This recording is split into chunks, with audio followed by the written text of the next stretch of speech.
নমস্কার।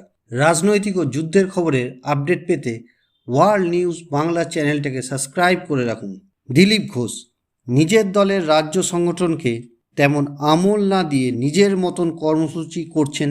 সোমবার 21শে জুলাই রাজ্য রাজনীতির গুরুত্বপূর্ণ একটি দিনে যেখানে বিরোধী দলনেতা উত্তরকন্যা অভিযান করছেন, তার উল্টো পথে হেঁটে কার্যত খড়গপুর চষে বেরিয়েছেন প্রাক্তন রাজ্য সভাপতি দিলীপ ঘোষ।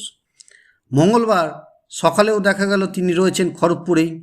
এদিন প্রাতঃভ্রমণে বেরিয়ে সাংবাদিকদের মুখোমুখি হন দিলীপ। সেখানেই তাকে প্রশ্ন করা হয়েছিল তৃণমূলের তারকা সাংসদ দেবকে নিয়ে। খোঁচা দিয়ে দিলীপ বলেন, মেদিনীপুরের ছেলে, ভালো ছেলে, কিন্তু এমন নিষ্কর্মা ভালো ছেলে হয়ে লাভ কি? প্রশ্ন তুলেন, কার চাপে দেব এখন রাজনীতি করছে?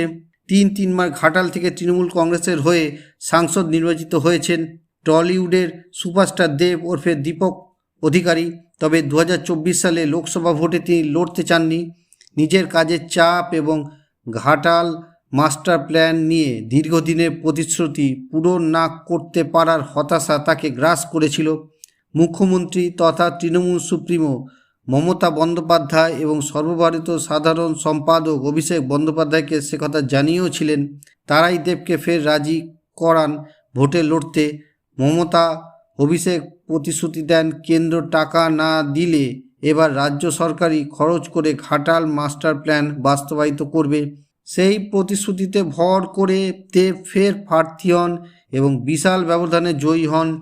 এদিকে মমতা বন্দ্যোপাধ্যায় কথা রেখে রাজ্য সরকারের অর্থে ঘাটাল মাস্টার প্ল্যান তৈরির কাজে হাত লাগান, যদিও গোটা বিষয়টি বাস্তবায়িত হতে বছর 2 সময় লাগার কথা। সেই সময়টুকু ঘাটালবাসীকে ভোগান্ত সইতে হচ্ছে। মঙ্গলবার সেই সংক্রান্ত আলোচনার পরিপ্রেক্ষিতেই দিলীপ ঘোষকে প্রশ্ন করেন সাংবাদিকরা।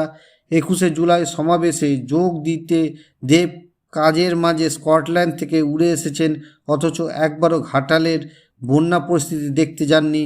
আর এতেই দেবকে খোঁচা দিয়ে দিলীপ ঘোষের মন্তব্য, উনি প্রতিবার ভোটের সময় কথা দেন ঘাটাল মাস্টার প্ল্যান করে দেবে, কেন বারবার ঘাটালবাসীকে ধোঁকা দিচ্ছেন? কার চাপে দেব এখনও রাজনীতি করছে?